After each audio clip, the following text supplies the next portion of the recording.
സംസ്ഥാന സർക്കാരിന് കിട്ടാനുണ്ടായിരുന്ന SSKയിലെ 92 കോടി കേന്ദ്രം അനുവദിച്ചതോടെ PM ശ്രീ പദ്ധതിയിൽ നിന്ന് താൽക്കാലികമായി പിന്മാറുന്ന സർക്കാർ തീരുമാനം തൃശങ്കുവിലായി. 2 ആഴ്ച മുമ്പാണ് മന്ത്രിസഭയെ മുൾമുനയിൽ നിർത്തിയ അഭിപ്രായ ഭിന്നത രണ്ടാമത്തെ കക്ഷിയായ CPIയുമായി ഉടലെടുത്തത്.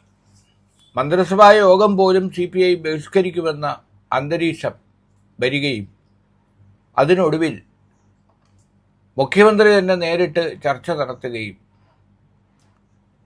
കരാർ ഒപ്പിട്ടെങ്കിലും PM ശ്രീയിൽ നിന്ന് തൽക്കാലം പിന്മാറുകയാണെന്ന് കേന്ദ്ര സർക്കാരിനെ അറിയിക്കാം എന്ന് സമ്മതിക്കുകയും അത് വാർത്താസമ്മേളനത്തിൽ പറയുകയും ചെയ്തു. തുടർന്ന് CPM സംസ്ഥാന സെക്രട്ടറി ഗോവിന്ദൻ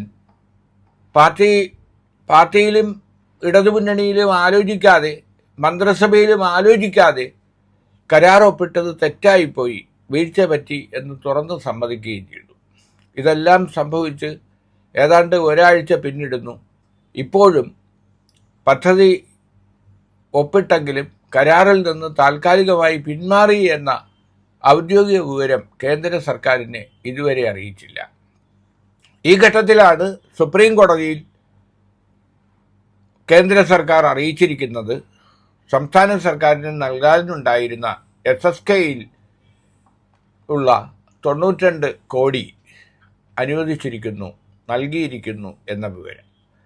അപ്പോൾ പണം കിട്ടിയാൽ ഏത് പദ്ധതിയും BJP സർക്കാർ കൊണ്ടുവന്ന വിദ്യാഭ്യാസ നയത്തിൽ യോജിക്കാനാവാത്ത പദ്ധതികളെല്ലാം തന്നെ അംഗീകരിക്കാൻ സംസ്ഥാന സർക്കാർ തയ്യാറാകുമോ? ഇക്കാര്യം ഇനി വ്യക്തമാക്കേണ്ടത് CPMഉം CPIയുമാണ്. ഇപ്പോൾ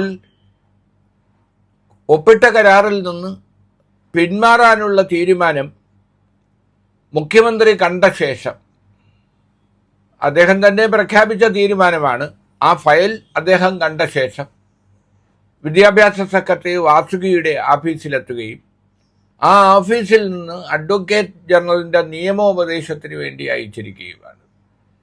എന്തായാലും ക്യാബിനറ്റ് തീരുമാനിച്ച ഒരു പിന്മാറ്റ തീരുമാനം, കരാറിൽ നിന്ന് പിന്മാറാനുള്ള തീരുമാനം തെറ്റായിപ്പോയി എന്ന് ഇനി അഡ്വക്കേറ്റ് ജനറൽ പറയേണ്ട കാര്യമില്ല. ശരിയെന്ന് അദ്ദേഹത്തിൻ്റെ ഒരു സർട്ടിഫിക്കറ്റിൻ്റെ NOCയുടെ ആവശ്യവുമില്ല. ക്യാബിനറ്റ് എടുത്ത ഒരു തീരുമാനം കേന്ദ്ര സർക്കാരിനെ അറിയിക്കുകയാണ് വേണ്ടത്. എന്തായാലും സംസ്ഥാനത്തെ ജനങ്ങളെ അറിയിച്ച ഒരു വിവരം, അതുപോലെ CPI കലാപം ഉയർത്തിയെങ്കിലും അവർ പിന്നീട് അതിൽ നിന്ന് പിന്മാറിയത് താൽക്കാലികമായി കരാറിൽ നിന്ന് പിന്മാറുകയും ഇതേക്കുറിച്ച് അന്വേഷിക്കാൻ ഒരു മന്ത്രിസഭ ഉപസമിതിയെ തീരുമാനിക്കുകയും ചെയ്തതുകൊണ്ടാണ്.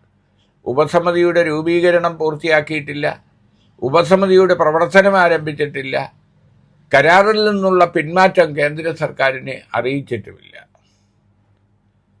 മറവി ഒരു അനുഗ്രഹമാണല്ലോ.